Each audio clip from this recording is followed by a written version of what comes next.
وبركاته. الحمد لله رب العالمين الذي جعل القرآن هدى للناس وبركة في هذه الحياة الفانية، وجعل القرآن من زمرة المتقين. الحمد لله الذي هدانا لهذا وما كنا لنهتدي لولا أن هدانا الله. أشهد أن لا إله إلا الله وحده لا شريك له تعظيما لشأنه، وأشهد أن محمدا عبده ورسوله الداعي إلى رضوانه. اللهم صل وسلم على نبينا Muhammad wa ala alihi wa sahbihi wasallam, amma ba'd. Jadi pertama-tama kami sangat berterima kasih kepada panitia daurah kita pada malam hari ini yang telah memberikan kesempatan kepada kami untuk silaturahim dengan ikhwan di Parepare, dan sekaligus mungkin sedikit berbagi dan saling menasihati sebagaimana Allah Subhanahu wa taala mengatakan, wa tawassaw bil haqqi wa tawassaw bis sabr. Ya. Kemudian kita bersyukur kepada Allah Subhanahu wa taala yang telah memberikan kita nikmati untuk berkumpul di majelis atau taman-taman surga. Jadi perlu kita ketahui dan ingatkan kembali bahwasanya Nabi sallallahu alaihi wasallam itu pernah mengatakan kepada para sahabat, "Idza marartum bi riyadil jannah farta'uha." Jika kalian melewati taman-taman surga di dunia, maka singgahlah di dalamnya. Maka para sahabat bertanya, di mana taman-taman surga itu di dunia ya Rasulullah? Atau apa yang dimaksud dengan taman-taman surga di dunia? Maka apa jawab Nabi sallallahu alaihi wasallam? Dia hilatul dzikr. Dia adalah halaqah atau tempat-tempat di mana orang mengingat Allah Subhanahu wa taala dan membaca kitabnya, mengingat Allah Subhanahu wa taala dan berzikir kepadanya. Jadi ulama kita mengatakan inilah tempatnya yang kita lakukan pada malam hari ini. Ini merupakan salah satu taman-taman surga yang berbahagia dan yang masukkan yang diberikan kesempatan untuk memasuki taman-taman surga di dunia, maka ini berpeluang besar untuk kita memasuki surga akhirat insyaallah taala. Dan ulama kita mengatakan barang siapa yang tidak pernah memasuki taman-taman surga di dunia seperti yang kita lakukan seperti ini, dikhawatirkan dia tidak akan masuk ke dalam surga yang sesungguhnya. Maka berbahagialah, ini nikmat yang sangat besar yang Allah Subhanahu wa taala berikan kepada kita ketika dimudahkannya langkah kita mendatangi tempat-tempat seperti ini. Dan hadis yang sudah sangat terkenal, man salaka tariqan yaltamisu fihi ilman sahhalallahu bihi tariqan ila jannah. Barang siapa yang memudahkan langkahnya untuk pergi menuntut ilmu, maka Allah akan mudahkan baginya jalan menuju surga. Maka berbahagialah jamaah dan ikhwan sekalian yang dimuliakan Allah, yang Allah memberikan kesempatan kepada kita untuk berkumpul di majelis-majelis seperti ini. Untuk lebih berberkahnya majelis kita, mari kemudian kita memulai dengan bersalawat kepada Nabi kita Muhammad sallallahu alaihi wasallam. Semoga Allah Subhanahu wa taala mengistiqomahkan kita di atas sunnahnya dan mengumpulkan kita bersama beliau di dalam surganya insyaallah taala. Baik. Sebenarnya Masya Allah apa yang disampaikan tadi oleh Ustaz kita Ustaz Fahmi Hafizahullah sudah sangat cukup memberikan pencerahan kepada kita. Makanya kami tadi berusaha cepat datang ke sini supaya bisa menyimak materi dari Ustaz kita Ustaz Fahmi yang membahas tentang hakikat kehidupan. Dan insya Allah kita akan hubungkan materi Ustaz Fahmi dengan apa yang kita bahas pada malam hari ini mengenai Al-Quran. Mengenai Al-Quran. Baik. Jamaah yang dimuliakan oleh Allah Subhanahu wa taala, terutama ada orang baru di sini yang baru mengikuti pengajian seperti ini, ada? Saya mau tahu, bisa angkat tangan mungkin? Masya Allah. Beberapa orang? Masya Allah. Mungkin ada bisa mewakili Bapak sekalian orang baru ini.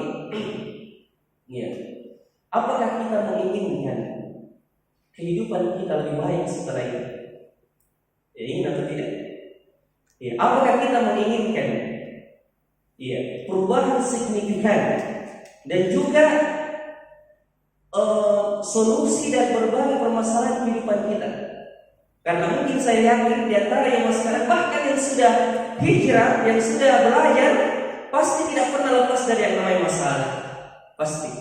Ada masalah dengan keluarganya, ada masalah dengan anak-anaknya, ada masalah dengan masyarakat sekitarnya, bahkan ada masalah dengan jiwanya sendiri. Ya, ada masalah dengan jiwanya sendiri. Ya, dan saya buka materi kita pada malam hari ini dengan firman Allah Subhanahu wa taala yang mengatakan, "A'udzubillahi minasyaitonirrajim. Ya ayyuhan nas." Perhatikan baik-baik kalimat demi kalimat dari ayat surah Yunus ini yang Allah Subhanahu wa taala berfirman di dalamnya, "Ya ayyuhan nas, qad ja'akum mau'izatun mir rabbikum wa shifaa'un lima fis suduri wa hudan wa rahmatun liqaumin yu'minun."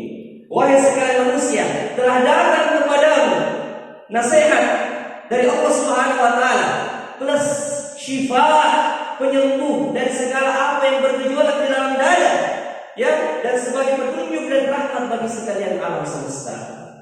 Ya subhanallah. Ya maka apa yang dibahas adalah satu paham mengenai hakikat kehidupan yang kita sudah tahu, kita sudah dengarkan tadi bagaimana beliau merincikan bagaimana hakikat dunia yang sangat rendah ini yang kita dengarkan tadi, yang dimana Allah Subhanahu wa taala mengatakan, "Lau kanat dunya indallahi ta'dilu indallahi janaha ba'udah, ma saqa kafiran minhu syurbatan."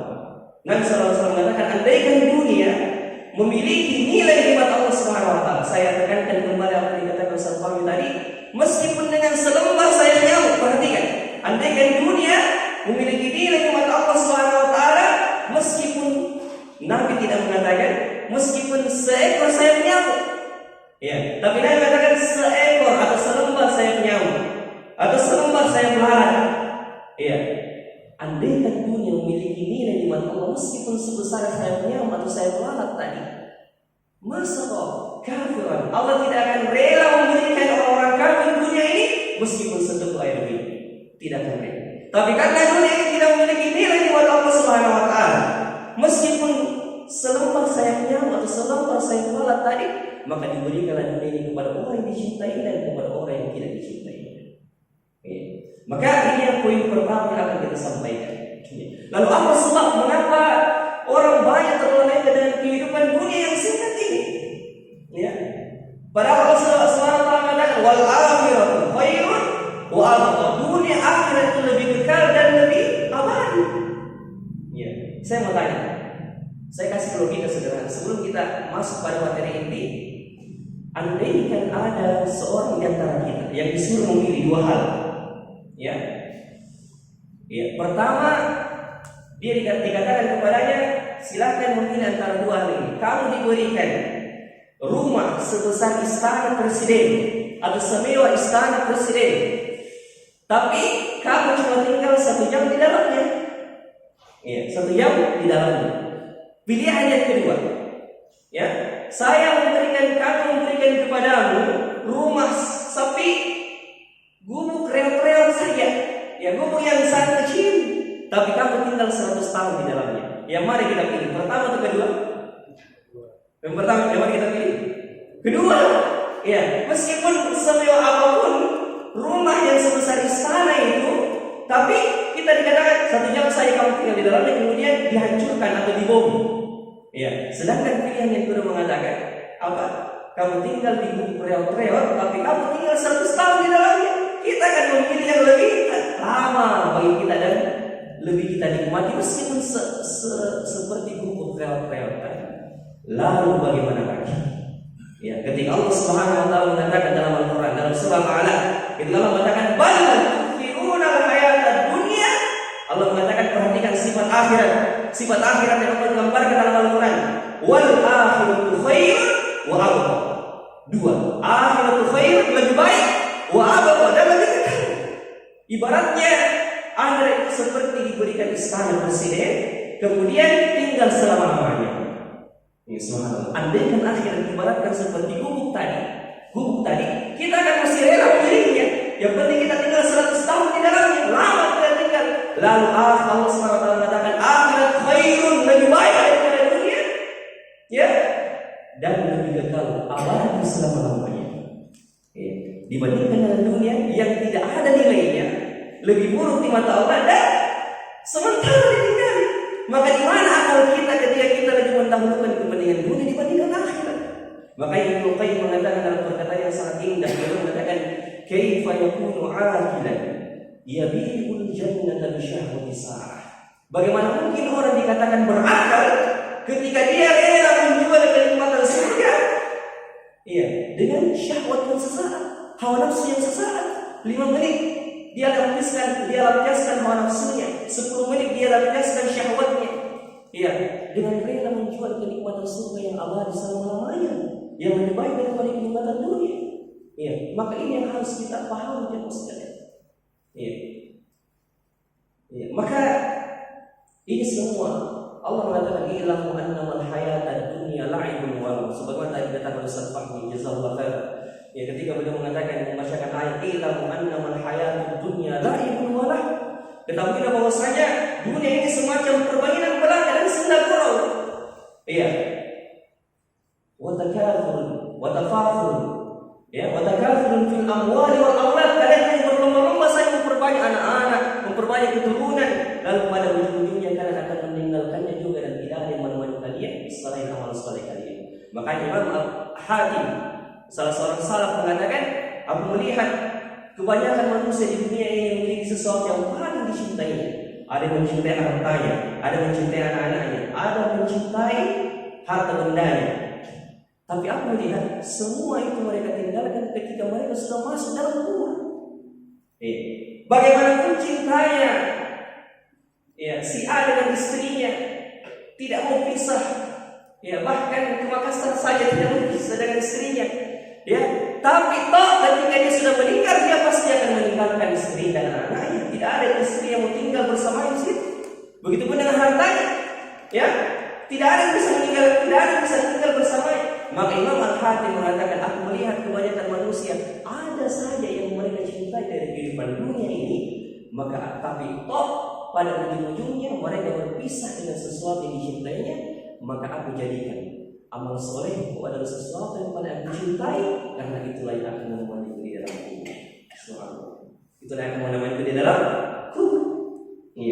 Maka ini semua terangkum semua di dalam kitab suci yang Allah Subhanahu wa taala turunkan dari langit ketujuh, yang Allah Subhanahu wa taala jadikan nur, cahaya bagi umat dan alam semesta. Dan Allah mengatakan diturunkan pada bulan yang mulia, pada tanah suci yang mulia, untuk nabi dan manusia termulia melalui perantaraan Safiul Malaikah, pemimpin para malaikat Jibril alaihi salam, di mana Allah mengatakan syahrul Ramadan alladzi unzila fihi al-Qur'an hudan lin-nasi wa bayyinatin minal huda wal furqan. Al-Qur'an diturunkan pada bulan Ramadan sebagai petunjuk dan penjelasan bagi kehidupan manusia. Siapa yang tidak ingin tertipu dengan hakikat dunia yang sudah kita dengarkan tadi, maka kembali kepada Al-Quran. Kita akan jelaskan. Sebelumnya panitia, sekarang sudah berapa ya? Sampai jam berapa? 20 lewat berapa ini? 20.45. Oke. Insyaallah mudah-mudahan tidak lewat. Saya mau tanya, diskusi. Saya mau bagi buku juga. Ini ada, soalnya ini bukan saya, tapi ada pembagian dari salah satu markas dakwah di Riyadh. Ini salah satu buku yang masya Allah setiap mahasiswa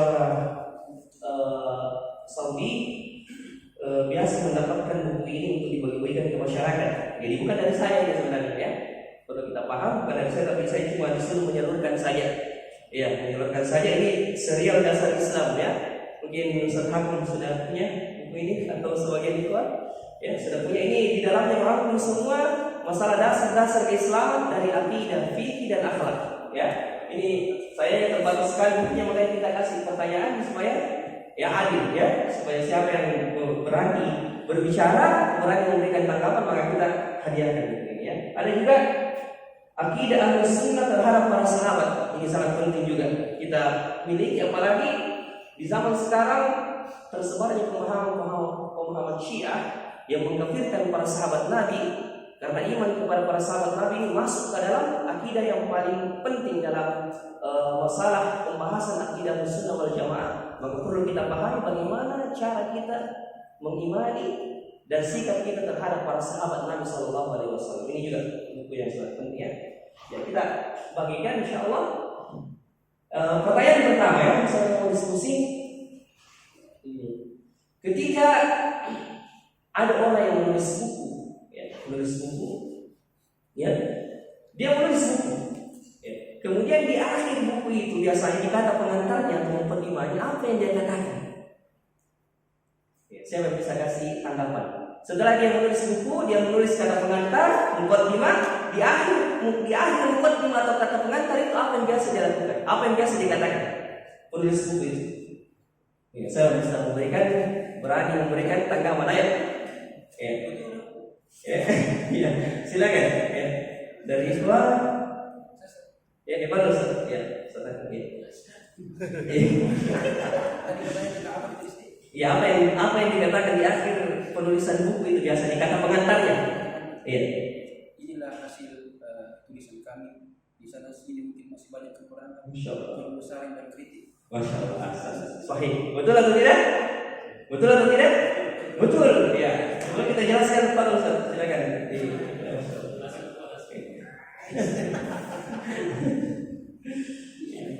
Oh iya, Masya Allah. Barakallahu fiik. Betul sekali. Apa yang dikatakan penulis buku itu? Boleh mengatakan di akhir penulisan buku ini pasti masih banyak terdapat kesalahan di mana-mana. Maka kalian butuh saran dan kritik untuk perbaikan ke depan yang lebih baik untuk buku ini. Tapi Al-Quran, perhatikan baik-baik. Di awal buku Allah SWT mengatakan Alif Lam Mim, Dzalikal kitabu la raiba fihi hudan lil muttaqin. Inilah kitab yang kami turunkan kepada kalian. La raiba fihi, tidak ada keraguan sama sekali di dalamnya, petunjuk bagi orang-orang yang bertakwa. Allah tidak mengatakan mohon maaf jika ada kekurangan di dalamnya, mohon dikoreksi. Tidak ada, tapi langsung ditegaskan dengan sekali lagi, Dzalikal kitabu la raiba fihi. Pada pembukaan surah Al-Baqarah perhatikan baik-baik, la raiba fihi. Ya, kata orang kita fi kamalil hidayah war rahmah, pada kesempurnaan petunjuk dan rahmatnya bagi sekalian anak. Allah mengatakan la raiba fihi, tidak ada keraguan di dalamnya, petunjuk bagi orang-orang yang bertakwa. Ini pancingan pertama dari Allah Subhanahu wa taala ketika Al-Qur'an itu dibuka dengan kata-kata tersebut, ya, agar kemudian kita mengambil Al-Qur'an itu dengan hati yang lapang, dengan hati yang kuat. Sebagaimana Allah mengatakan kepada Yahya alaihissalam, ya Yahya khudhil kitaba biquwwah, wahai Yahya, ambillah kitab itu secara kuat. Ya, artinya kuat, ambil dengan sungguh-sungguh, biljid, dengan kesungguhan, dengan hati yang betul-betul siap menerima perintah dan larangan di dalamnya. Ya, itu yang pertama. Ya. Kemudian ketika Allah Subhanahu wa taala menekankan dalam Al-Qur'an tersebut bahwa dzalikal kitabu la raiba fihi hudan lil muttaqin, maka yakin dan percaya semua yang berhubungan dengan Al-Qur'an pasti menjadi mulia. Al-Muti. Ya. Siapa yang membawa, siapa yang menurunkan Al-Qur'an ini? Lalu perkataan siapa ke Al-Qur'an tersebut? Ya. Perkataan Allah Subhanahu wa taala. Dan ini membantah akidah Mu'tazilah yang mengatakan bahwa Al-Quran itu makhluk, bukan perkataan Allah. Ini akidah yang batil, ya, yang mengatakan Al-Quran adalah makhluk. Dia bukan makhluk, tapi kalamullah, perkataan Allah yang paling mulia, yang dilapaskan dengan huruf dan suara, ya, yang suara dan hurufnya kita, ya, suaranya kita tidak tahu, hanya Allah Subhanahu wa taala mengetahuinya, ya, dan dibawa oleh Safirul Malaikat siapa? Jibril alaihissalam. Dan inilah karena tugas yang mulia inilah Jibril alaihissalam dijadikan sayyidul malaikat, pemimpin para malaikat.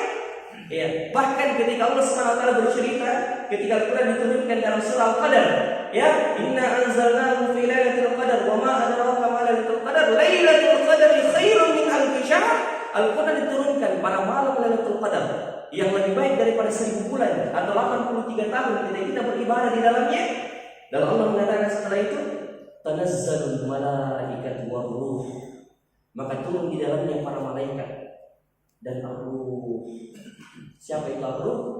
Ya, malaikat Jibril alaihissalam. Disebutkan dalam kitab tafsir bahwasanya jumlah malaikat yang turun pada malam Lailatul Qadar ka'adatil hasa fil ard, seperti jumlah batu kerikil di permukaan bumi. Banyaknya malaikat yang turun di malam Lailatul Qadar tersebut. Makanya Lailatul Qadar juga dinamakan Lailatul Qadar. Al-Qadar selain artinya kemuliaan, artinya juga sempit. Jadi Lailatul Qadar malam yang sempit. Kenapa dikatakan malam yang sempit? Likathrati nuzulil malaikah, karena banyaknya malaikat yang turun pada malam Lailatul Qadar tersebut. Sejumlah batu kerikil sebagaimana dalam tafsir Ibnu Katsir disebutkan pada malam Lailatul Qadar tersebut. Tapi pertanyaannya, kenapa disebutkan secara khusus ketika Allah mengatakan tanazzalul malaikah, turun di dalamnya malaikat di dalamnya, lalu Allah disebutkan penyebutan khusus malaikat Jibril. Kenapa kira-kira? Ya, iya. Karena kemuliaan tugas yang dia bawa, membawa wahyu. Maka ini yang menjadikan dia dimuliakan oleh Allah Subhanahu wa taala. Maka Jibril menjadi sayyidul malaikat, pemimpin para malaikat karena tugasnya tadi. Kemudian Rasulullah SAW diturunkan Al-Quran kepadanya, ya, sehingga beliau menjadi asyraful makhluk, atau makhluk yang paling mulia diturunkan bumi, karena kepadanya telah diturunkan Al-Quran, ya. Iya. Kemudian asyrafu biqa'il ardh, diturunkan di bumi yang paling mulia, di tanah suci. Jadi tanah suci Mekah dinobatkan menjadi tanah suci karena turunnya Al-Quran di situ.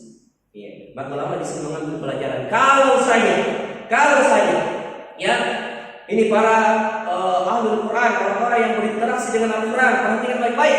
Ketika ulama kita mengatakan kalau saja bumi atau tempat diturunkan bumi ini tanah, atau suatu tempat yang diturunkan Al-Quran di dalamnya menjadi tanah suci, bagaimana lagi ketika Al-Quran itu diturunkan di hati manusia yang ada di permukaan bumi? Semua pasti menjadi mulia lagi. Makanya Allah mengatakan, "Lau anzalna hadzal Qur'an 'ala jabalin la ra'aitahu khashyan mutasaddian min khasyatillah."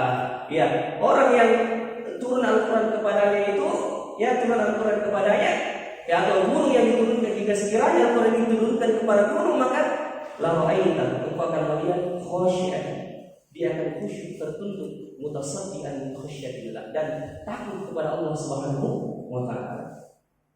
Kemudian ketika Al-Quran ini jamaah yang dimuliakan oleh Allah, kita tahu bahwa semua yang berkaitan dengannya adalah akan menjadi mulia. Ya, maka saya akan sebutkan pada poin selanjutnya kewajiban kita terhadap Al-Quran agar kita mengambil bagian itu dan termotivasi, menjadi penyemangat untuk kita semakin dekat dengan Al-Quran, bukan sekedar membacanya. Jadi materi saya pada malam hari ini saya tidak tekankan untuk membacanya saja, lebih daripada itu. Jadi kalau sudah terbentuk nanti halaqah tahsin, saya mau ada sesuatu yang mau saya tekankan di situ.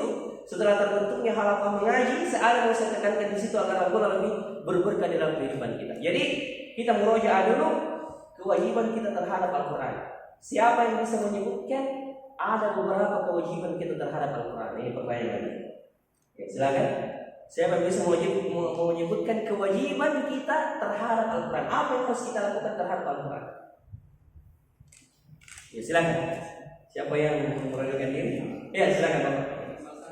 Ya, mengamalkan ini poin yang paling utama. Apalagi Pak? Selain mengamalkan,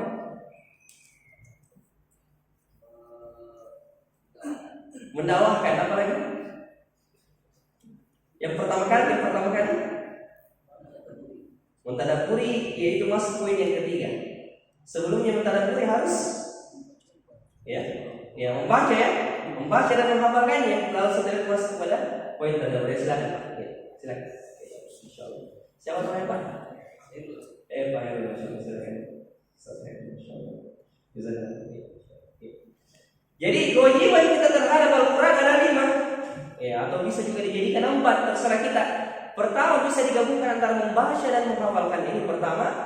Ya, yang kedua, ya, mentadaburi dan merenungi isinya. Ya, bisa juga digabungkan di situ, mentadaburi, merenungi serta mengamalkan apa isi kandungannya. Yang ketiga, berobat dengan Al-Quran tersebut. Yang keempat, berhukum dengan syariat yang ada dalam Al-Quran. Ini masih sebenarnya pada amalan tadi. Ya, jadi terserah kita mau bagi berapa. Yang penting inilah yang saya sebutkan tadi, kewajiban kita terhadap Al-Quran. Saya ulang, membacanya, menghafalkannya, mentadaburi dan merenungi isinya serta memikirkannya, kemudian mengamalkan dan berhukum dengannya, dan berobat dengan Al-Quran tersebut. Ya, mungkin ada pembagian lain dari ulama kita, tapi ini yang kita sebutkan pada malam hari ini. Kita masuk poin demi poin. Pertama, ketika Al-Quran Allah Subhanahu wa taala menyebutkan poin tentang membaca Al-Quran. Saya yakin semua ustadz di sini atau ikhwan di sini sudah paham semua bagaimana keutamaan membaca Al-Quran. Makanya saya mau tanya, siapa yang bisa sebutkan lagi di antara keutamaan membaca Al-Quran yang diambil dari hadis? Ya, biar tidak disebut hadisnya, yang penting disebutkan keutamaan membaca Al-Quran. Ya, siapa? Silakan. Ya, silakan, insyaallah. Ya. Mendapatkan kebaikan setiap hurufnya, masya Allah. Apalagi? Iya, yang lanjutnya poin kedua.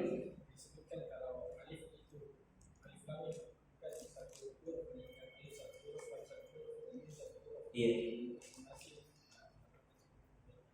Masya Allah. Ya. Silakan. Ya, masya Allah. Ya. Di setiap huruf ada kebaikannya di program. Di setiap kebaikan, di setiap huruf yang dibaca ada kebaikan di situ. Ya, dan satu kebaikan bernilai berapa? 10 pahala. Dan Nabi mengatakan, aku tidak mengatakan alif lam itu satu huruf, tapi alif satu huruf, lam satu huruf, dan mim satu huruf. Ya, seperti itu. Maka baru alif lam yang terbaca itu sudah mendapatkan diganjar dengan 30 pahala. Subhanallah. Bagaimana lagi di bulan Al-Quran lebih dilipat gandakan lagi. Ya, makanya ya ini nanti kita bahas pada poin tadabbur. Kemudian penduduk surga nanti di hari kiamat, dan ini masuk keutamaan menghafal juga, dikatakan kepadanya, Iqra wartaqi warattil kama kunta turattil fid dunya fa inna manzilatika inda akhir ayatin taqrauha. Bacalah dan naiklah terus sampai tingkatan surga yang paling tinggi. Sesungguhnya kedudukan di surga sesuai dengan akhir ayat yang kamu baca di dunia atau hafalkan. Masya Allah. Jadi subhanallah, kalau seperti Ustaz Fahmi yang Masya Allah menghafal Al-Quran, insya Allah kedudukannya, insya Allah kita berharap ya seperti akan naik terus dibaca. Iqra wartaqi, naiklah terus. Semua itu dikatakan juga kita di dunia, dan semua kita mendapatkan keutamaan itu di akhir nanti. Ya wartaqi fa inna manzilataka inda akhir ayatin taqra'uha. Sesungguhnya kedudukanmu pada akhir ayat yang kamu baca. Subhanallah. Ini keutamaan yang kedua. Kemudian Allah mengatakan, innal ladzina yatluna kitaballahi wa aqamus sholata wa atuz zakata. Ya, sesungguhnya orang yang membaca Al-Quran, mendirikan salat, menunaikan zakat, dan ayat lanjutan ayatnya pada akhir ayat Allah mengatakan, ya, sesungguhnya dia mengharapkan tijaratan lan tabur. Dia mengharapkan pahala dan perdagangan yang tidak akan pernah rugi selama-lamanya. Jadi subhanallah. Baru bermuamalah dengan Al-Quran, sudah membaca saja, itu sudah mendapatkan perdagangan yang tidak akan merugi di akhirat. Allahu Akbar. Ya, perdagangan tidak akan merugi. Bagaimana lagi orang yang mengajarkannya, para ikhwan. Masya Allah. Ya, orang-orang yang mengajarkan Al-Quran. Ya, maka ketika Allah mengatakan, ketika Nabi sallallahu alaihi wasallam kata, khairukum man ta'allama al-Qur'ana wa 'allama, sebaik-baik kalian adalah orang yang mengajarkan orang yang belajar Al-Quran dan mengajarkannya. Maka seorang tabi'in mengatakan, hadis ini mendudukkan saya di tiang-tiang masjid selama 40 tahun. Ya, karena sebaik-baik pekerjaan adalah guru mengaji. Meskipun mungkin kedudukannya dan roti, ya, apa yang dia dapatkan di dunia tidak seberapa, tapi ketahuilah bahwasanya dia adalah orang yang paling tinggi sebenarnya profesinya di sisi Allah Subhanahu wa taala. Kalau orang berlomba-lomba menjadi PNS, pegawai negeri sipil, maka para pengajar mengaji itu berlomba-lomba juga menjadi PNS, pegawai negeri surga Allah Subhanahu wa taala. Jadi apa yang kita sedihkan? Ya. Dan apa yang membuat kita malas? Kita sudah difasilitasi untuk datang mengaji. Ya, orang dulu para sahabat dalam mencari satu hadis, kadang ada satu hadis yang belum dia dengarkan, dia harus rihlah, mengadakan perjalanan yang mungkin jaraknya 1 bulan, 2 bulan pulang balik hanya untuk mendapatkan satu hadis. Iya, kita alhamdulillah kita sudah difasilitasi, sudah diberi gratis lagi, tinggal keinginan kita yang mau didongkrak agar kemudian ya termotivasi untuk datang belajar Al-Quran. Itu sedikit dari membacanya. Menghafalkannya lebih-lebih lagi. Ya subhanallah. Menghafalkannya cukuplah, jangankan seluruh Al-Quran, surah Al-Baqarah saja. Di zaman ketika para sahabat menceritakan, idza hafidha minna suratul Baqarah jadda fina. Jika di antara kami telah menghafalkan surah Al-Baqarah, dia mendapatkan kemuliaan di sisi Nabi SAW dan para sahabat. Bahkan Nabi SAW kadang memanggil para penghafal surah Al-Baqarah untuk diletakkan pada saf-saf pertama di medan perjuangan jihad fisabilillah. Diletakkan pada barisan pertama dalam medan jihad para penghafal surah Al-Baqarah, Ali Imran. Karena Nabi mengatakan, iya, akhduha barakah wa la tastati'ul batalah. Orang yang mengambil dan mempelajari surah Al-Baqarah akan tidak akan dikerasikan dan mengambilnya adalah berkah dari Allah Subhanahu wa taala. Ini baru surah Al-Baqarah, bagaimana dari dengan 30 juz yang menghafalkannya. Makanya Nabi sallallahu alaihi wasallam ketika terjadi perang dan tidak cukup kain kafan dan lubang-lubang untuk mengubur jenazah para sahabat, Nabi kadang mengubur para sahabat, beberapa mayat para sahabat pada lubang yang sama. Tapi Nabi mengatakan, dahulukan siapa yang paling banyak hafalan Al-Qur'annya. Ya, siapa yang paling banyak hafalan Al-Qur'annya? Itu yang paling luar biasa. Ya, hafalan Al-Qur'an.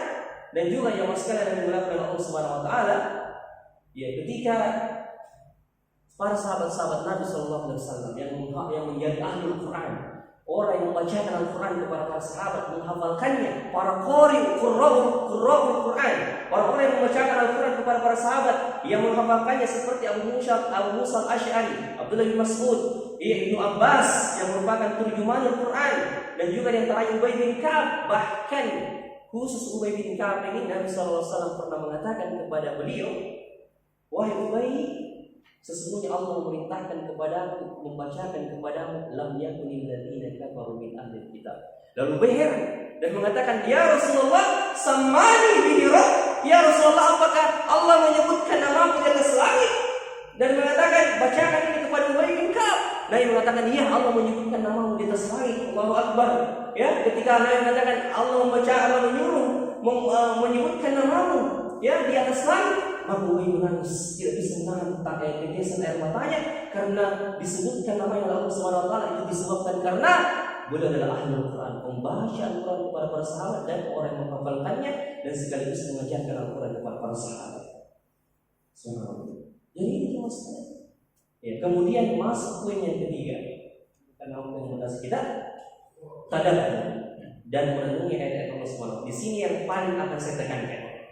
Ya, Allah Subhanahu wa taala mengatakan, "Kitabun anzalnahu ilaika mubarak liyadabbaru ayatihi wa liyatadzakkara ulul albab." Kitab Al-Quran yang kami turunkan kepada kalian sifatnya berberkah. Kapan itu berberkah Al-Quran kepada kita? Bukan sekedar dibaca dan dihafal.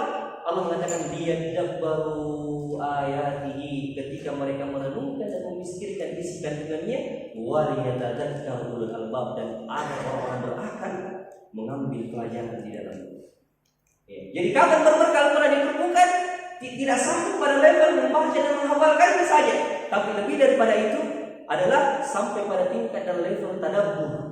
Apa artinya tadabbur? Singkatnya, ada beberapa versi dari makna tadabbur ini, tapi singkatnya tadabbur itu adalah memikirkan, merenungkan apa yang setelah kita memahami ayat Allah Subhanahu wa taala, mengetahui arti dan maknanya, kita renungkan, kita pikirkan sehingga berbuah amal. Saya tanya, ya, kita ingin lepas ya dari permasalahan yang mungkin menimpa istri dan anak-anak kita. Kita mau lepas? Kita ingin setiap ada masalah kita kembali, kita lepas dari masalah terutama yang menimpa keluarga kita. Tentu kita semua mau ya, kita semua mau ya. Barang siapa yang mempelajari Al-Quran dan mengetahui ada ayat di situ yang menyebutkan tentang solusi dari masalah ini, baca surah Al-Talaq. Baca surah Al-Talaq. Ketika Allah berbicara tentang masalah talak di surah Al-Talaq itu, subhanallah, Allah menyebutkan ya beberapa keutamaan takwa di situ. Wa may yattaqillaha yaj'al lahu makhrajan wa yarzuquhu min haitsu la yahtasib. Barang siapa yang bertakwa kepada Allah Subhanahu wa taala, Allah memberikan jalan keluar kepadanya dan Allah akan memberikan rezeki dari arah yang tidak disangka-sangka.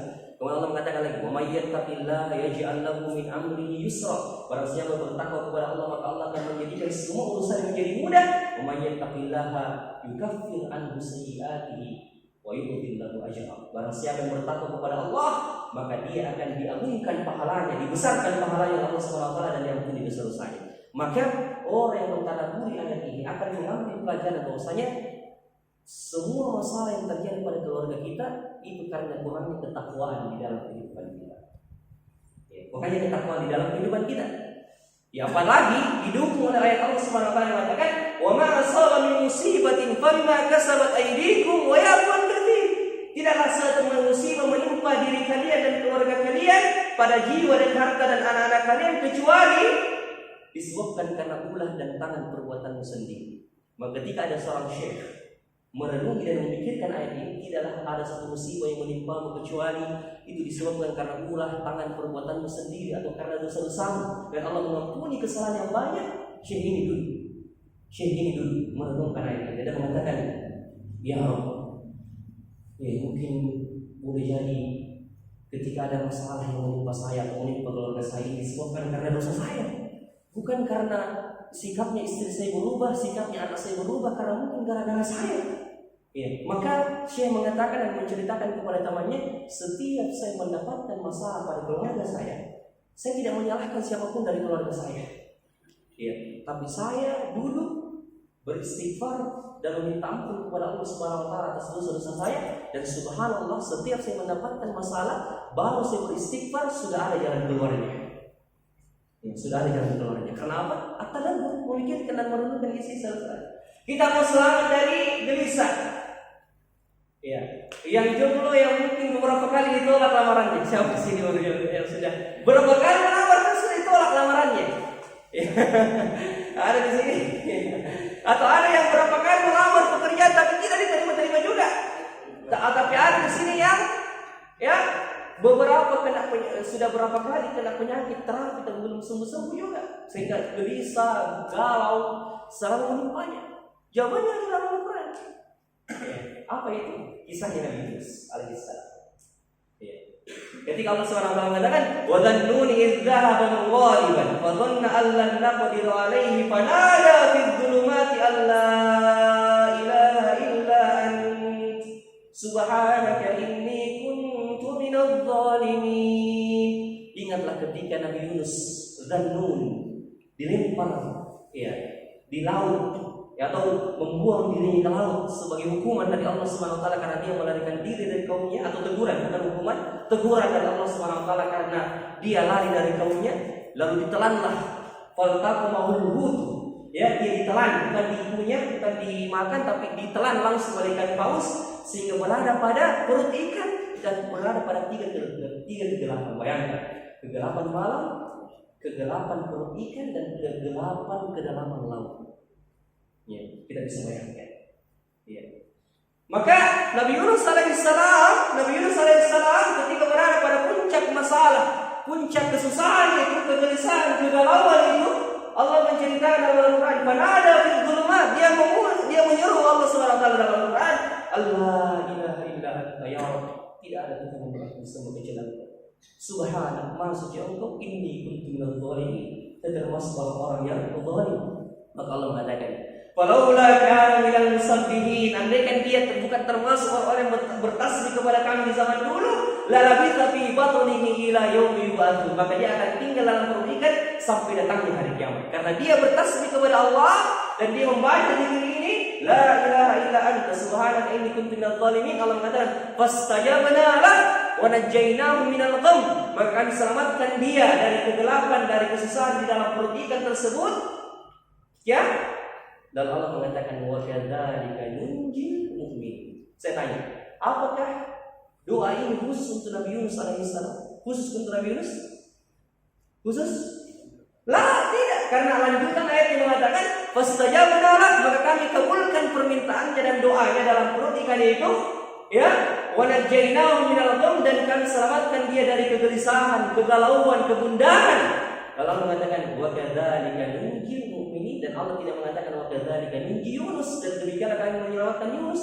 Tapi Allah mengatakan wa kadzalika nunji mu'min, dan demikian akan menyelamatkan Yunus dan menyelamatkan orang-orang beriman dari segala macam kegelisahan dan kegalauan. Maka kalau ada masalah, gelisah, baca zikir ini. Bahkan ulama telah sepakat bahwasanya zikir ini adalah zikir yang paling ampuh untuk mengusir kegelisahan, mengusir kegalauan, mengusir rasa gundah di dalam diri kita ketika kita ditimpa gelisah, tidak tenang. Zikir ini dengan dibaca dengan penuh keyakinan akan menghapuskan segala kegundahan dan kegelisahan. Kembali tadi at-tadabbur, merenungi dan memikirkan serta memahami isi Al-Quran. Kita mau kita mau selamat aman. Aman dari kejahatan perampok, kejahatan pencuri, kejahatan di jalanan. Kita mau selamat semua? Mau semua? Mau? Ya. Dengarkan jawaban dari Allah. Ada jawabannya dalam Al-Quran. Ya. Ketika ada satu kisah yang diceritakan tentang Imam Al-Qurtubi rahimahullah taala, salah seorang ulama tafsir. Ketika beliau mengadakan suatu perjalanan, disampaikan kepadanya bahwasanya di depan itu, jalan yang melewati di depan itu ada gerombolan perampok, pencuri yang akan mengancammu, yang akan mengambil hartamu, bahkan boleh jadi membunuhmu. Apakah dia balik setelah mendengarkan kabar itu? Tidak. Tapi apa yang dikatakan oleh Imam Al-Qurtubi dalam perjalanannya itu, dia mengatakan, saya tidak balik, tapi saya melanjutkan perjalanan saya. Wa uraddidu qaulallahi subhanahu wa ta'ala, dan saya mengulang-ulang firman Allah subhanahu wa ta'ala, wa ja'alna min baini aydihim saddan wa min khalfihim saddan fa aghshaynahum fahum la yubsirun. Kami jadikan dinding di hadapan mereka dan dinding di belakang mereka sehingga mereka tidak bisa melihat. Saya ulang-ulangi dan saya merenungkan, memikirkan dan dan mengharapkan bantuan dari Allah Subhanahu wa taala. Maka ketika saya semakin dekat kepada gerombolan pencuri itu, justru pencuri itu mengatakan syaitan, ini syaitan, maka mereka lari. Pencuri itu dan perampok itu yang lari dari Imam Al-Qurtubi rahimahullah. Perhatikan kekuatan tadabbur Al-Quran, tadabbur Al-Quran. Maka ketika Allah mengatakan kepada Rasulullah SAW menghibur dalam surah Isra, ketika banyaknya tekanan, banyaknya rencana-rencana jahat dari orang-orang Quraisy, bahkan pernah Abu Jahal ingin mengumpulkan beberapa pemuda dari suku Quraisy, suku orang Arab, untuk membunuh Rasulullah dan mengepung rumahnya. Rasulullah pada malam hari itu diberitahukan oleh Jibril bahwasanya akan datang beberapa pemuda kepada engkau untuk membunuhmu. Mereka sedang mengepung rumahmu. Tapi dengan keyakinan Nabi keluar dari rumahnya dan mengambil pasir serta membacakan ayat tadi, wa ja'alna min baini aydihim saddan wa min khalfihim saddan fa aghshaynahum fahum la yubsirun. Lalu Nabi lemparkan pasir itu di hadapan para pemuda yang mengepung rumahnya sehingga mereka tidak melihat sama sekali Nabi sallallahu alaihi wasallam. Maka Allah mengatakan, fa idza qara'tal qur'ana ja'alna bainaka wa baina sekali dia akan membaca Al-Quran, kami jadikan engkau dan orang-orang kafir itu fa idza qara'tal qur'ana ja'alna bainaka wa bainal ladzina la yu'minuna bil akhirati hijaban mastura. Ketika engkau membaca Al-Quran dan engkau berhadapan dengan orang-orang yang tidak beriman kepada akhirat, kami jadikan di antara dirimu dan orang-orang yang tidak beriman itu hijab, penghalang untuk engkau dilindungi dari mereka. Tapi jangan juga, ada juga sebagian orang yang salah paham dengan ayat tentang surah Yasin tadi. Dia mengatakan, kalau begitu jangan saya pakai helm, baru saya baca ini ketika ada sitting. Ini tidak benar juga, karena ini melanggar aturan lalu lintas. Tidak boleh juga seperti itu, tidak boleh. Tapi ini betul-betul dibaca ketika keadaan darurat. Jangan disengajai bahwasanya kita ingin melanggar lalu lintas, lalu kita baca ini. Wajalna min baini aydihim saddan wa min khalfihim saddan fa aghshaynahum fahum la yubsirun. Bisa tadabbur kita tidak berpengaruh karena kita sendiri melanggar aturan lalu lintas. Kita berharap tidak ditilang, tapi polisi tetap menangkap kita, menilang kita. Tidak juga seperti itu. Tapi ini saya tekankan tadi, ayat ini dibaca pada saat keadaan darurat. Keadaan yang betul-betul kita betul-betul terjebak. Terjebak dalam keadaan seperti itu. Kita lanjutkan sedikit. Jadi at-tadabbur, kita ingin hubungan rumah tangga kita langgeng. Ada yang mungkin sudah berapa lama ini sudah memiliki masalah dengan istri, ketidakcocokan. Karena begitulah rumah tangga, ketika kita sudah menakodai kapalnya, pasti ombak akan semakin besar. Ombak akan semakin besar. Nabi memberikan, Allah SWT memberikan rumus. Perhatikan di dalam Al-Quran. Ini semua dalam Al-Quran. Perhatikan. Dengan bertadabbur dan merenungi isi Al-Quran, kita mendapatkan semua jawabannya. Makanya ketika saya tekankan memang sekarang, sebelum saya lupa, ketika kita diarahkan untuk belajar tafsir, nanti insya Allah kalau ada kesempatan kita belajar Al-Quran dan menghafalkannya, tambah program tadabbur Al-Quran. Dan insya Allah saya yakin ikhwah kita dan ustaz kita di sini sudah ada program tadabbur Al-Quran, tapi semakin digencarkan.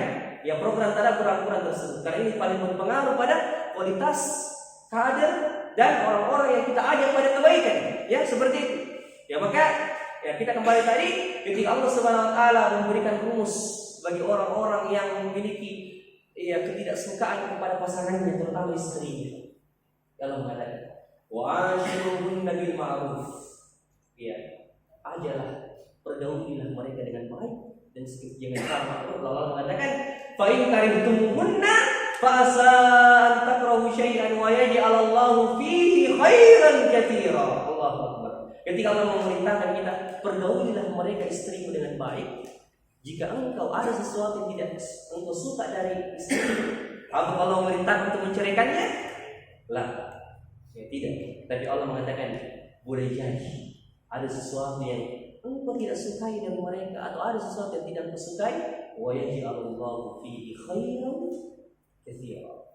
Perhatikan, Allah tidak mengatakan ya, boleh jadi ada sesuatu yang tidak engkau sukai, tapi Allah menjadikan lebih baik. Tapi Allah mengatakan boleh jadi ada sesuatu yang tidak engkau sukai dan Allah menjadikan kebaikan, bukan sekedar kebaikan, kebaikan yang banyak. Makanya ketika ada seorang syekh, ya, dari seorang syekh ini kisah nyata ketika Ustaz kita menceritakan, Ustaz Hamam Tajang Allah menceritakan ada seorang syekh, ya, ketika dilihat sangat berbakti kepada anaknya, sangat berbakti kepadanya, ya, dilayani oleh anaknya. Kemudian ditanya syekh tersebut, wahai syekh, bagaimana kamu mendidik anakmu ini sehingga sangat patuh dan tunduk pada perintahmu?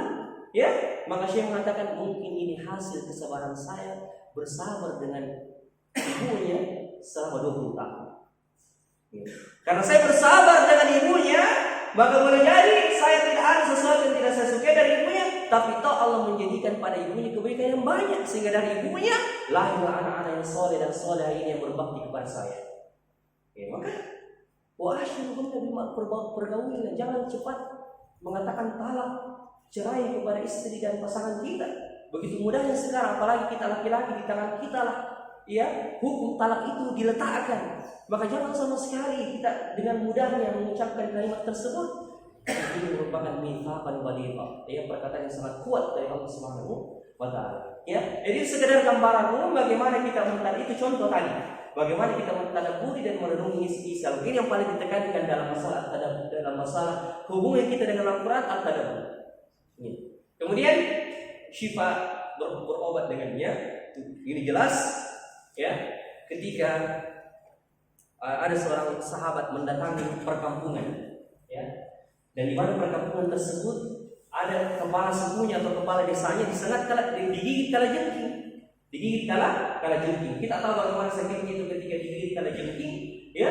Kemudian ada sahabat yang mendatangi kepala sukunya itu dan cukup membacakan surah Al-Fatihah dengan keyakinan, tentunya dengan keyakinan yang kuat kepada Allah dan iman yang kuat. Dia hanya membacakan surah Al-Fatihah, kemudian sembuhlah rasa sakit tersebut tanpa meninggalkan bekas. Ya. Kemudian hal ini ditanyakan kepada Nabi SAW bahwasanya sahabat ini membacakan surah Al-Fatihah kepada kepala suku kampung itu lalu langsung sembuh. Dan Nabi mengatakan, wa ma yudrika annaha ruqyah. Tidakkah engkau tahu bahwasanya surah Al-Fatihah itu merupakan ruqyah, obat bagi segala macam penyakit. Surah Al-Fatihah. Ya, makanya kalau kita lagi sakit-sakit, cukup bacakan ayat surah Al-Fatihah dengan penuh keyakinan, insya Allah akan memberikan pengaruh. Dan dengan syarat, dengan keyakinan, bukan dengan keyakinan setengah-setengah atau tidak diyakini, tidak berpengaruh tersebut. Dengan keyakinan yang kuat.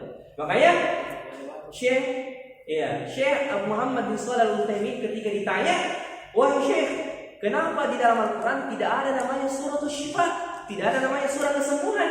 Apa jawaban Syekh Muhammad Al-Utsaimin? Beliau mengatakan, karena semua Al-Quran kulluhu syifa, karena semua isi Al-Quran semuanya adalah kesembuhan.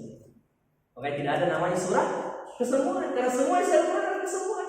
Ya, Allah mengatakan tadi, kita ulang ayatnya, ya, qad ja'akum mau'izatun mir rabbikum wa shifaa'un lima fis sudur. Ya, obat bagi yang bergejolak di dalam dada, bahkan jangankan dalam dada saja, bahkan penyakit fisik bisa disembuhkan dengan Al-Quran. Ya. Ada ya, saya mudah-mudahan ya kita tutup dengan kisah ini ketika Syekh Profesor Dr. Nasir Al-Umar, salah satu dan beliau adalah ketua lembaga tadabbur internasional, ya, yang ada di Riyadh, ya. Beliau pernah menceritakan bahwasanya ada dari temannya atau orang yang dia kenal seorang dokter yang dia juga ahli terhadap Al-Quran. Pernah suatu ketika ada keluarga yang sakit kanker, ya kanker. Kemudian mungkin sudah diobati beberapa kali tapi belum ada reaksi dan pengaruh. Kemudian dia duduk merenungkan dan membaca dan merenungkan Al-Quran, dan dia mendapati ayat Allah Subhanahu wa taala dalam surah Thaha. Apa artinya ayatnya? Dia mengatakan, saya mendapat sebuah ayat dan membaca di dalam surah Thaha. Allah mengatakan, yas'alunaka 'anil jibal faqul yansifuha rabbi nasfa fayadharuha qa'an safsafan la tara fiha iwajan wala amta. Mereka bertanya kepada Muhammad tentang gunung, katakanlah Allah dengan mudahnya memporak-porandakan gunung tersebut dengan izinnya.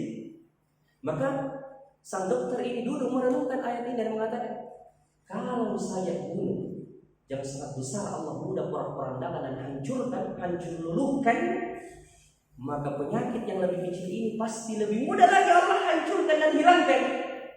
Ya, Masya Allah. Maka dia kemudian mulai meruqyah keluarganya, membaca Al-Quran kepada keluarga tersebut, dan beberapa waktu saja, tidak memakan waktu yang lama, alhamdulillah keluarga yang terkena kanker tersebut sembuh tanpa ada bekas sama sekali dari sisa penyakit kanker tersebut, hanya dengan ruqyah dan keyakinan. Ya, makanya ini keutamaan Al-Quran, syifa, ya, penyembuh bagi segala penyakit. Ya. Kemudian yang terakhir, berhukum dengan Al-Quran ini jelas, ya, hukum Al-Quran itu sangat paten, dan inilah yang harus kita, ya, selalu jadikan. Apa saya disyariatkan dan diperintahkan Al-Quran, harusnya kita mengambil hukum darinya dan mengambil syariat dari Al-Quran tersebut. Ya, ini jemaah sekalian yang dimuliakan oleh Allah Subhanahu wa taala mengenai Al-Quran, ya, sedikit dari Al-Quran ini. Intinya bagaimana kita mengaplikasikan Al-Quran ini dalam kehidupan kita, dan jangan sampai kita termasuk yang dimaksudkan oleh firman Allah Subhanahu wa taala ketika Rasul itu mengadu kepada Allah. Wa qala Rasul ya Rabbi inna qaumi ittakhadhu hadzal Qur'ana mahjura. Ya Rabb, sesungguhnya kaumku telah, ya, memboikot, meninggalkan Al-Quran. Ya, ketika Nabi, maukah kita diadukan oleh Nabi di hari kiamat di hadapan Allah dan mengatakan, ya Rabb, sesungguhnya kaumku telah mengabaikan, memboikot, meninggalkan Al-Quran. Lalu Ibnu Qayyim mengatakan, yang dimaksudkan memboikot Al-Quran bukan saja ya meninggalkan membaca dan mengamalkan, tapi meninggalkan mentadabburinya juga dan merenunginya, apalagi mengamalkannya. Makanya metode sahabat dalam mempelajari Al-Quran itu, Ali bin Abi Thalib radhiyallahu anhu mengatakan, kana sahabatu yata'allamul Quran asywa ayat. Para sahabat itu mempelajari Al-Quran 10 ayat, dia tidak berpindah pada 10 ayat yang pertama sebelum 10 ayat pertama ini dibaca, dihafal, dipahami maknanya, kemudian plus diamalkan.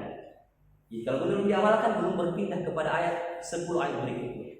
Ya, jadi begitu dari sahabat dalam mempelajari Al-Quran, tidak sekedar membaca dan menghafal, tapi bagaimana diamalkan dalam kehidupan sehari-hari agar kemudian dapat tadi poinnya itu. Poinnya tadi apa? Oh ya, mubarak liyadabbaru ayatihi wa liyatadabbaru ulul albab. Ya, jadi ini yang sekalian sedikit materi dari kami, ya, masih ada tersisa 4 menit, ya. Kita berikan kesempatan bagi yang bertanya atau saya bertanya. Ya, untuk kita berikan diri. Ya, saya kasih kesempatan dulu bagi siapa yang mau bertanya. Ya, benar. Sama dengan Pak Majid, ya, silakan. Assalamualaikum warahmatullahi wabarakatuh. Waalaikumsalam. Sebagaimana kita ketahui atau kita pahami bersama bahwa lisan kita orang Indonesia dengan lisan Arab itu sangat-sangat beda. Pertanyaan saya terkait dengan tadi salah satu faedah membaca Al-Quran adalah mendapatkan setiap hurufnya mendapatkan pahala yang dikalikan dengan 10. Yang pertama. Kemudian di hadis lain dikatakan bahwa orang yang membaca Al-Quran secara kata-kata akan mendapat 2 pahala.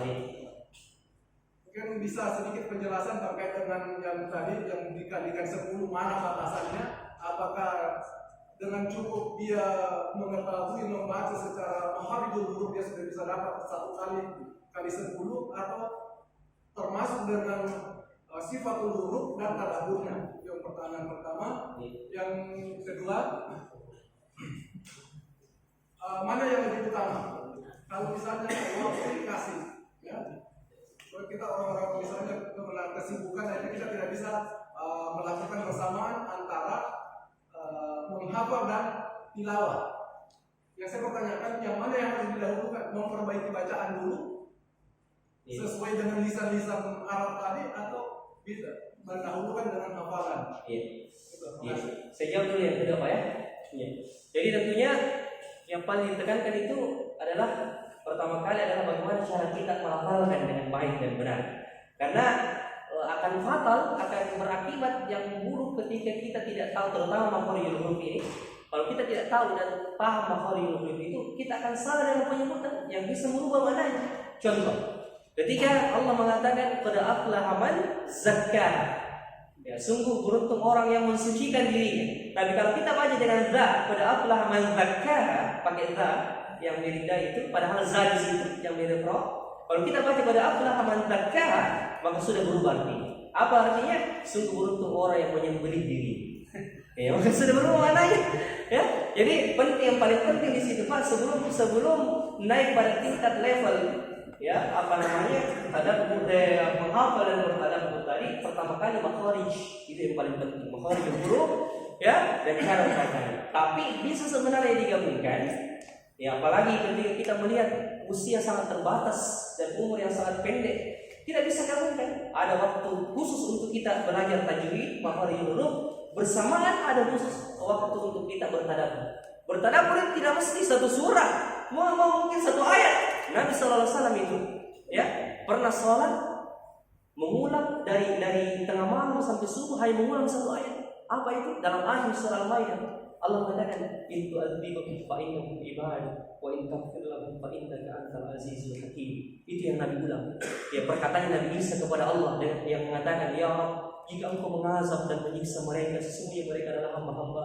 Tapi jika engkau mengampuni mereka, innaka antal azizul hakim, engkau maha perkasa lagi maha bijaksana." Itu Nabi ulang sampai subuh. Satu ayat saja, bayangkan.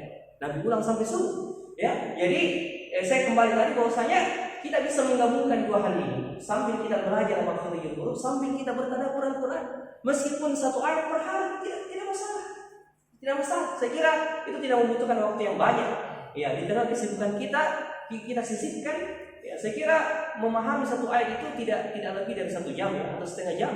Ya, kita memahami maknanya, kita duduk bertadabbur memikirkan apa yang bisa kita amalkan dengan ayat ini. Seperti itu. Ya, sampai kita belajar makharijul huruf. Ya. Kemudian yang pertanyaan pertama tadi, sampai mana batasannya kita bisa mendapatkan nilai 10 pahala yang dikalikan 10, satu pahala dikalikan 10. Kaitannya dengan hadis yang mengatakan bahwa orang yang membaca Al-Quran secara terbata-bata akan mendapat 2 pahala. 2 pahala. Oh iya. Ini kayaknya saya masih butuh untuk mengkaji lagi. Insya Allah mungkin di saya tunda dulu jawabannya Pak ya. Insya Allah, karena saya masih butuh. Saya juga belum baca penjelasan hadisnya, tapi yang jelas ya, kita di sini memahami bahwasanya kalau saya terbata-bata mendapatkan 2 pahala tersebut, berarti yang sudah pandai dalam membacanya itu insya Allah ya, meskipun mungkin masih ada salah, masih ada yang keliru, tapi kalau sudah lancar membacanya insya Allah akan mendapatkan keutamaan tadi. Tapi insya Allah itu masih perlu dikaji lagi ya. Jujur kayak masih belum sampai pada penjelasan yang rinci masalah hadis tersebut. Insya Allah mudah-mudahan pada waktu yang lain atau ada ustaz yang bisa menceritakan masalah ini, insya Allah kita akan sampaikan. Wallahu ta'ala. Ya, silakan Pak, ini punya hadiah untuk kita. Pak Mai. Iya. Ada lagi mau bertanya? Ya, silakan. Yang paling belakang.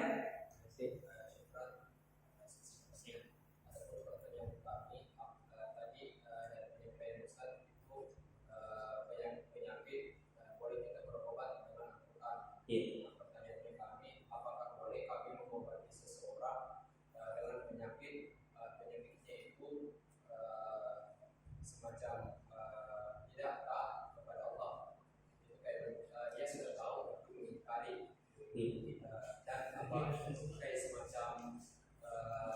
terkena syubhat begitu, syubhat. Iya, artinya ragu-ragu gitu. Betul, Tapi dia ini orang yang sudah belajar sebelumnya atau sama sekali belum pernah belajar? Sudah belajar, tapi dia berpaling ya begitu. Ya, semacam dia sudah paham, hukum agama. Dengan dia diharapkan menduakan Allah, tapi dia tetap melakukannya. Yaitu dia paham bahwa kalau kita berbuku itu dosa besar, tetapi dia masih melakukannya. Dan bagaimana cara pengobatan? Kalau misalkan boleh kami berobat menggunakan Iya. Caranya bukan diruqyah sebenarnya, ya, tapi dakwahkan Al-Quran kepadanya. Itu jawaban singkatnya sebenarnya. Dakwahkan Al-Quran kepadanya. Dengan cara apa? Terserah bagaimana cara kita. Karena orang itu berbeda-beda cara berdakwahnya. Ya, saya mungkin cara berdakwahnya seperti ini, ya. Mungkin kita bisa kasih bukan misalnya yang membahas tentang masalah yang dia terjadi di dalamnya, atau kita bisa ajak sekali-kali kita ajak ikut pengajian, ya misalnya. Kalau dia mau, tapi kalau dia belum bisa hadir seperti ini, minimal kita kasih buku, kita kirimkan ceramah-ceramah yang membahas tentang. Kadang mungkin pada saat itu hatinya belum terbuka, tapi suatu saat dengan izin Allah Subhanahu Wa Taala, Allah akan membuka hatinya dengan nasihat yang kita sampaikan. Ada kata orang kita, ada manusia seperti itu.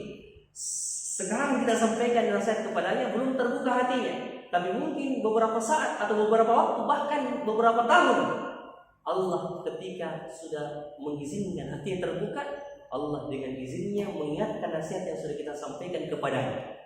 Maka jangan kecewa kalau dia tidak menerima nasihat kita, jangan kecewa. Karena suatu saat ketika sudah tiba saatnya, Allah akan membukakan hatinya. Tugas kita, ya, in alaika illal balagh. Sebagaimana perkataan Allah kepada Nabi, tidak ada tugas kecuali menyampaikan saja. Fadzakir innama anta mudzakir. Ingatkan saja karena sesungguhnya tugasmu hanya menyampaikan. Ya, seperti itu. Ya, jadi dakwahkan Al-Quran kepada. Ya, dengan cara bagaimana terserah cara kita.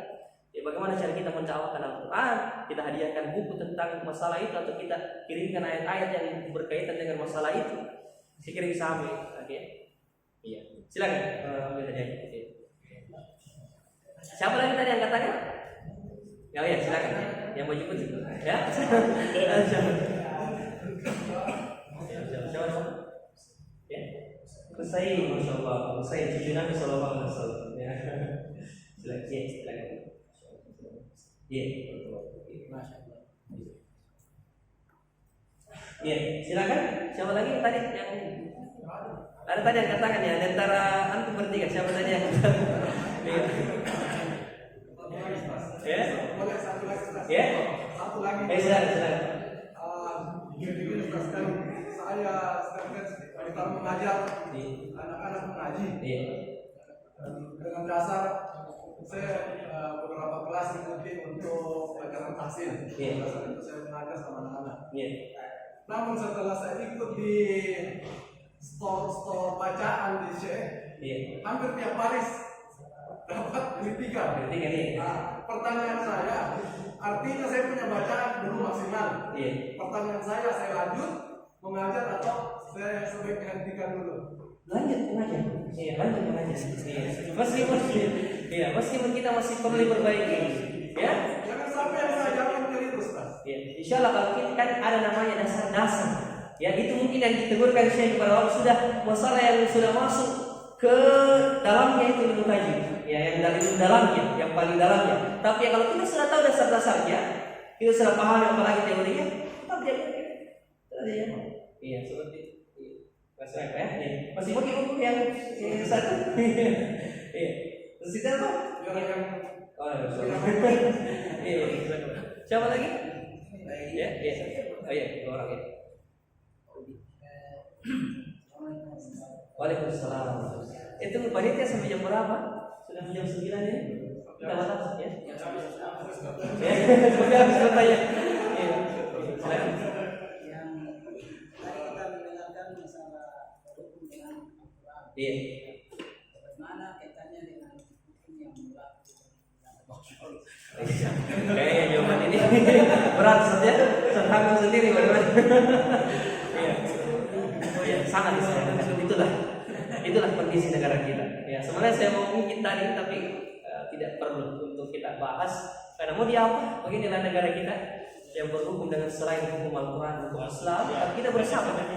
Kita bersabar ya dengan apa yang terjadi zaman sekarang. Tapi pengaplikasian hukum syariat yang yang lebih mengkhusus kepada hukum syariat, bukan masalah hukum pemerintahan atau hukum Islam yang berkaitan dengan kemasyarakatan. Maksud saya hukum syariat di sini hukum yang berkaitan dengan syariat yang berkaitan diri kita sendiri, seperti pelaksanaan sholat, bagaimana bermuamalah, jual beli, itu yang kita berhukum dengannya. Itu yang kita berhukum dengan bagaimana cara jual beli, bagaimana caranya meninggalkan riba, bagaimana caranya dalam masalah hubungan suami istri, bagaimana pelaksanaan sholat. Itu yang kita berhukum dengan apa yang telah disebutkan Al-Quran dan Sunnah yang ada rinciannya di sini. Saya kira begitu Pak. Ya, saya tidak bisa jawab lebih dalam karena ya, selain keterbatasan ilmu ya pembahasannya juga ya mungkin belum sampai di situ ya. Silakan Pak. Siapa lagi tadi ya? Kalau Satpami kayaknya wakili. Oh iya. Oh iya. Iya, ya ini dulu ya, yang di belakang tadi Kodin ya. Silakan. Ya. Waalaikumsalam. Terima kasih sebelumnya. Bisa Ustaz jelaskan tentang hadis yang mengenai ahlul Quran, ahlul Allah yang keluarga Allah. Iya. Yang mungkin tahu hadisnya. Iya.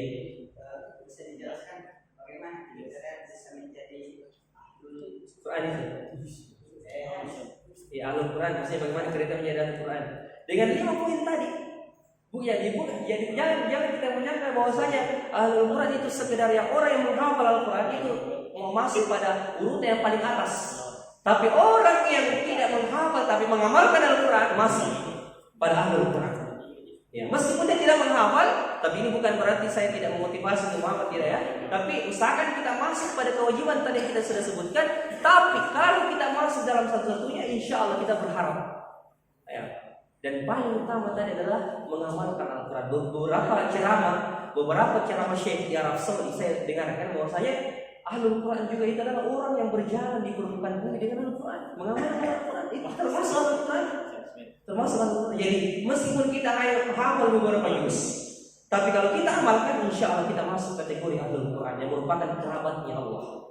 Ya, tapi yang paling nomor satu masuk di sini adalah tentunya para penghafal yang fokus betul menghafal, mengamalkan, membaca, dan memang hidupnya untuk Al-Quran. Ya, tapi tidak menutup kemungkinan sekali lagi bahwasanya orang yang mengamalkan Al-Quran masuk pada keutamaan yang tadi. Seperti itu. Silakan. Ya. Sisa bukuan ya, akidah sudah habis dari dasar-dasar Islam.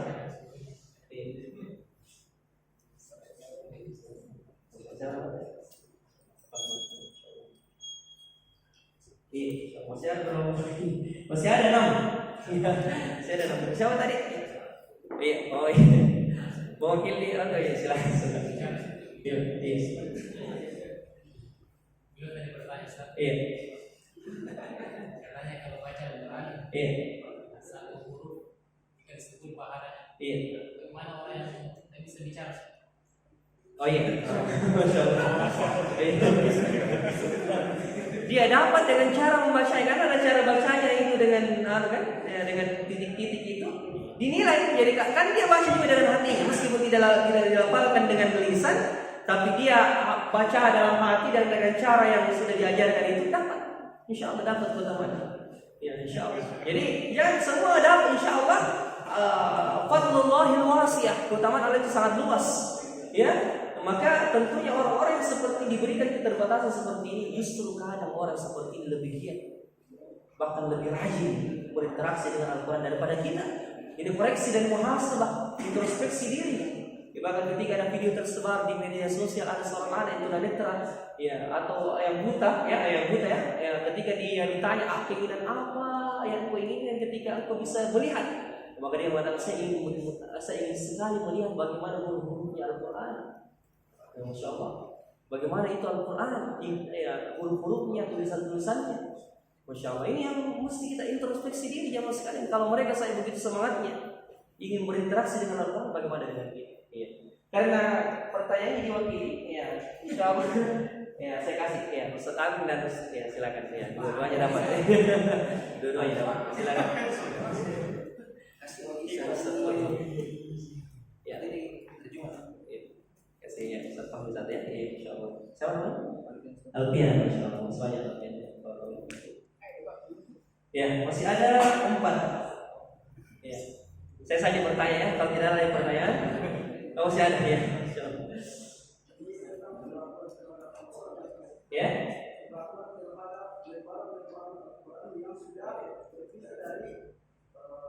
Oh iya, ini penting ya. Masalah perlakuan terhadap lembaran-lembaran ayat. Nah, ini penting. Sebenarnya kalau Allah mengarahkan bahwasanya lembaran-lembaran yang tidak bisa terpakai lagi, ya, atau tidak bisa digabungkan dengan lembaran-lembaran asli, itu sebaiknya dibakar saja. Jangan dibuat di tempat sampah karena itu tidak mengagungkan ayat-ayat Allah Subhanahu wa taala. Ya, jadi lembaran-lembaran yang tidak dipakai jadi dibakar saja seperti itu. Begitu sebagian penjelasan dari ulama kita. Saya kira begitu Pak. Ya, silakan ya. Ya ini ya, silakan.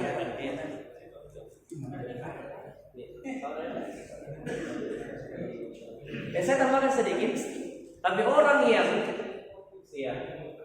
mendapat misalnya bukan lembaran Al-Quran, tapi tulisan yang ada lafal Allah ya, bagaimana sikap kita? Ya, maka ulama kita mengatakan, ya hendaknya secari kertas atau apalah yang kita dapat yang ada tulisan Allahnya itu lebih baik kita ambil dan kita simpan. Ya, karena ada lafal Allah di situ. Ya, lafal Allah. Maka saya lihat itu meskipun mungkin undangan, tapi ada tulisan dengan rahmat Allah Subhanahu wa taala saya ambil. Ya, karena ya ada tulisan Allah di sini meskipun tulisan bahasa Indonesia. Ini pendapat pribadi saya ya. Bagaimana karena kita ini nama Allah itu harus diagungkan dalam diri kita. Bagaimana Allah mengatakan wa may yu'azzim ya sya'airallah atau hurumatillah fa innaha min taqwal qulub. Siapa yang mengagungkan syiar Allah termasuk lafal Allah, maka itu bentuk ketakwaan di dalam hatinya. Ya, maka ini penting. Nabi sallallahu alaihi wasallam ketika masuk dalam WC membuka cincinnya yang ada tulisan Allah ya, membuka cincin yang ada tulisan Allah karena dia akan masuk pada tempat yang kotor. Ya seperti ini tambahan dari jawaban Pak. Ya. Siapa tadi ya silakan ya. Bagaimana Ustaz kalau misalnya ada seorang pedagang terus menulis ayat Al-Quran, dia taruh di dalam tempat uangnya, terus dia bilang ini baca-baca ini. Ya ini sebenarnya sesuatu yang perlu diluruskan. Perlu kita sampaikan secara baik-baik bahwasanya Al-Quran tujuannya bukan ditaruh seperti ini, tapi tujuannya yang paling utama dibaca dan diamalkan. Ya meskipun kita taruh di situ, tapi kalau kita tidak sholat, tidak mengamalkan Al-Quran, tidak ada manfaatnya. Apalagi kalau sudah sampai pada tingkat bahwasanya tulisan atau lembaran itu bisa menolak bala dan mendatangkan rezeki, maka ini bisa jadi masuk pada kategori syirik. Maka perlu kita ingatkan. Ya sebaiknya ya kita biasa saja gantungkan harapan kita kepada Allah.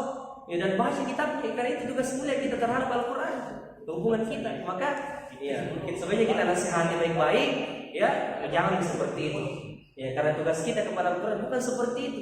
Cara mengagungkan Al-Quran bukan seperti itu. Tapi cara mengagungkan Al-Quran adalah dengan membaca dan mentadabburi serta mengamalkan di sini. Itu yang paling penting. Saya kira begitu ya. Iya. Ya. 2 terakhir ini saya kasih pertanyaan saya. Baik. Apa yang pertanyaannya?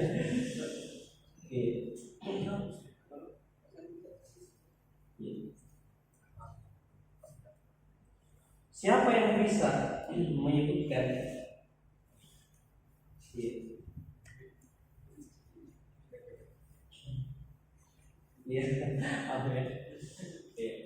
ayat di dalam Al-Quran?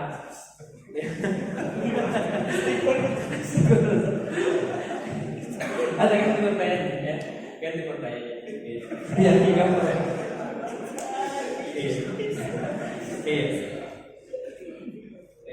siapa yang bisa menyebutkan ya surah di dalam Al-Quran, ya surah di dalam Al-Quran, ya yang terkumpul di dalamnya syariat Islam.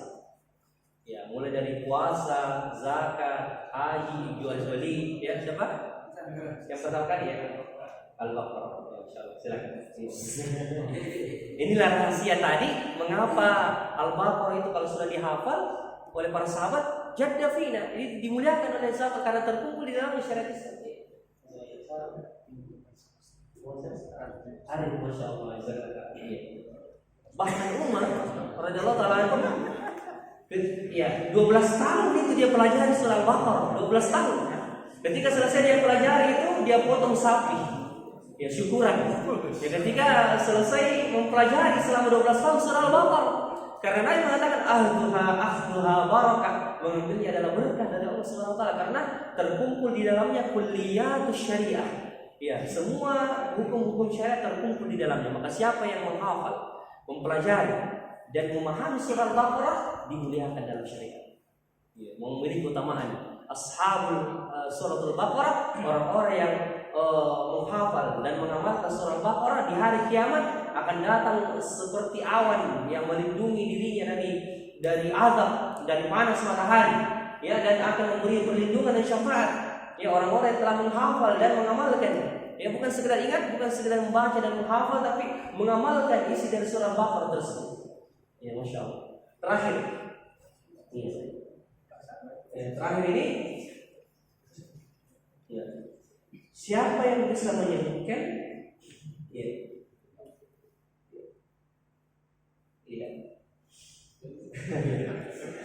atau surah apakah yang dinamakan dengan surah An-Nisa As-Sughra, surah An-Nisa yang kecil. Kan surah Nisa ya, surah yang besar itu ya ada setelah surah Al-Imran. Tapi ada surah di juz-juz terakhir itu yang dinamakan juga An-Nisa As-Sughra, surah An-Nisa yang kecil. Artinya kesimpulannya surah Nisa. Yang ada dalam juz ke-28, saya kasih kata kunci. Ya, juz ke-28. Yang lain dulu, yang belum dapat hadiah. Ada?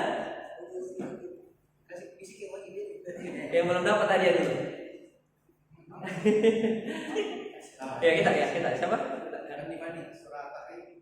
At-Tahrim belum ya.